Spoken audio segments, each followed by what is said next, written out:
warahmatullahi wabarakatuh. Kami dari kelompok 1 Sekolah Mas Jamaiyah Mahmudiyah ingin mempresentasikan makalah kami yang berjudul Prasejarah pada Zaman Kuno. A. Pengertian zaman praaksara dan prasejarah. Masa praaksara disebut juga dengan masa prasejarah, yaitu suatu masa di mana manusia belum mengenal tulisan. Aksara disebut juga nirleka. Nir berarti tanpa dan leka berarti tulisan. Batas zaman antara zaman praaksara dengan zaman sejarah adalah mulai adanya tulisan. Hal ini menimbulkan suatu pengertian bahwa praaksara adalah zaman sebelum ditemukan tulisan, sedangkan sejarah adalah zaman setelah adanya tulisan. 1. Kimiawi. Fosil merupakan peninggalan masa lampau yang sudah tertanam, ratusan peninggalan masa lampau yang sudah tertanam ratusan bahkan ribuan tahun di dalam tanah. Contoh fosil antara lain fosil manusia, fosil binatang, fosil pepohonan atau tumbuhan. 2. Artefak, yaitu peninggalan masa lampau berupa alat kehidupan atau hasil budaya yang berbuat dari batu, tulang, kayu, dan logam. Gambar artefak dari batu pembabakan zaman praaksara. B. Jenis-jenis manusia purba pada masa prasejarah. Secara umum, manusia purba terbagi ke dalam 3 kelompok, yaitu Meganthropus atau manusia besar, Pithecanthropus atau manusia kera berjalan tegak, dan Homo atau manusia cerdas. Cam nama manusia purba di Indonesia dan penemuannya sebagai berikut. 1. Meganthropus palaeo-javanicus ditemukan oleh seorang arkeolog dari negeri Belanda bernama Van Hoeningwald. Dia pertama kali menemukan fosil ini di daerah Sangiran pada tahun 1936. Diperkirakan manusia besar ini hidup antara 1 juta dan 2 juta tahun yang lalu. Palaeo-javanicus mempunyai ciri: A. Memiliki tulang pipi yang tebal, B. Memiliki otot rahang yang kuat, C. Tidak memiliki dagu, D. Memiliki tonjolan yang tajam, E. Memiliki tulang kening yang menonjol, F. Memiliki perawakan yang tegak. Rahang bawah Meganthropus sangir, memakan tumbuh-tumbuhan, dan hidup berkelompok dan berpindah-pindah. 2. Pithecanthropus erectus. Manusia purba ini hidup di wilayah Indonesia pada 1-2 juta tahun yang lalu. Wilayah Indonesia yang menurut sejarah arkeologi pernah beberapa kali mengalami bencana alam Indonesia. Dari mulai hal yang bersifat mengikat hingga khas dari Pithecanthropus adalah: A. Berjalan tegak tetapi dalam struktur tengkoraknya mirip dengan struktur kera, maka dikenal juga dengan manusia kera berjalan tegak. B. Dengan struktur tengkorak mirip kera, maka dimungkinkan ukuran otaknya kecil. C. Menyebabkan tingkat kecerdasan jenis manusia purba ini hampir sama, namun di atas dengan insting hewan. P. Kehidupan primitif pada masa itu tidak akan jauh berbeda dengan kehidupan kera di masa modern. Jenis manusia purba ini sangat dielukan oleh kalangan materialis karena merupakan bukti adanya makhluk transisi yang menguatkan teori evolusinya Charles Darwin. 3. Pithecanthropus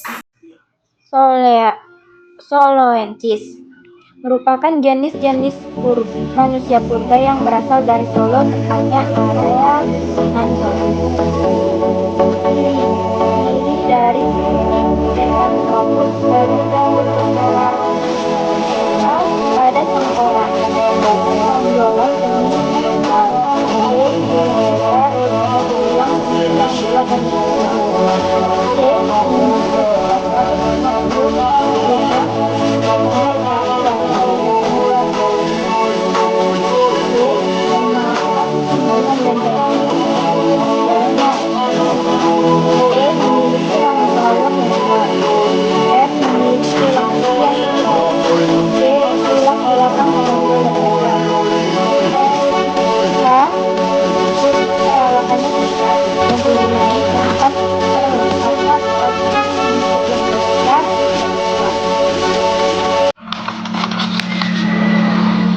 4. Pithecanthropus mojocertenis. Kita bisa tahu bahwa Eugene Dubois berhasil menjadi penemu fosil jenis ini di wilayah Mojokerto, sehingga beliau menamai fosil penemuannya menjadi temuan besar abad ini. 5. Homo floresiensis. Untuk jenis Homo ini memiliki kebiasaan dan gaya hidup yang kurang lebih sama dengan manusia sekarang. Bahkan pada masa itu jenis Homo memiliki kesatuan dalam hal bertindak secara ciri-ciri manusia sebagai makhluk ekonomi. Nama lain dari Homo mungkin bisa diartikan sebagai suatu kecenderungan seksual antara sesama lelaki atau secara umum. Manusia jenis Homo ini memiliki ciri khas: A. Muka lebar dan hidungnya yang besar. B. Mulutnya menonjol. C. Dahinya juga masih menonjol sekalipun tidak seperti jenis Pithecanthropus. D. Bentuk fisiknya sudah seperti manusia sekarang. E. Tingginya 130-120 cm. F. Berat badan 30-150 kg. G.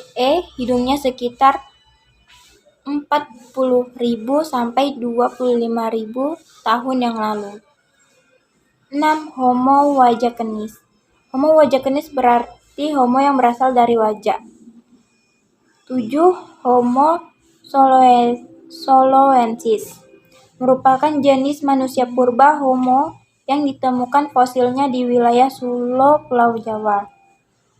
Yang paling terkenal tentunya Eugene Dubois, kemudian Van Koninginwald, kemudian ada Wiedenried. 8. Pithecanthropus robustus adalah jenis Pithecanthropus yang memiliki rahang besar. Dengan adanya rahang besar tersebut, menurut peneliti jenis manusia purba ini memiliki kegemaran memakan tumbuhan.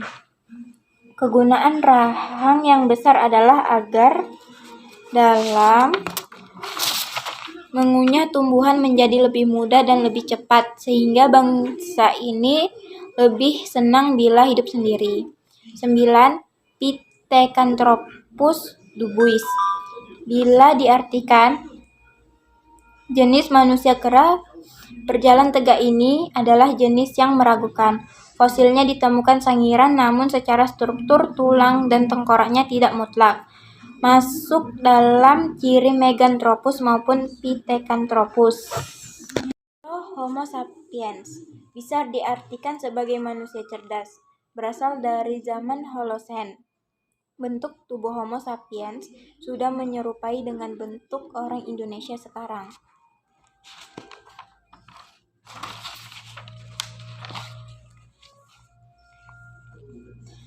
C. Peralatan manusia purba zaman praaksara. 1. Kapak genggam. Kapak genggam diperkirakan merupakan alat yang digunakan oleh manusia jenis Pithecanthropus untuk berburu. 2. Alat serpi. Alat ini digunakan oleh manusia purba untuk menusuk, memotong, dan melubangi kulit binatang. Alat ini terbuat dari batu. 3. Kapak persegi. Kapak persegi merupakan alat yang terbuat dari batu dan digunakan oleh manusia untuk mencangkul, memahat, dan berburu. 4. Kapak lonjong. Kapak lonjong merupakan kapak yang terbentuknya lonjong. Pangkal kapak tersebut lebar dan tajam, sedang ujungnya runcing dan diikat pada gagang. Alat ini terbuat dari batu yang telah diasah hingga halus. 5. Menhir. Menhir merupakan tugu batu yang tinggi. Diperkirakan Menhir digunakan sebagai tempat pemujaan oleh manusia prasejarah.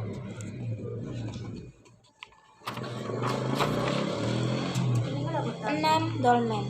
Dolmen adalah meja yang terbuat dari batu, diperkirakan digunakan sebagai tempat menyimpan sesaji untuk sesembahan manusia prasejarah.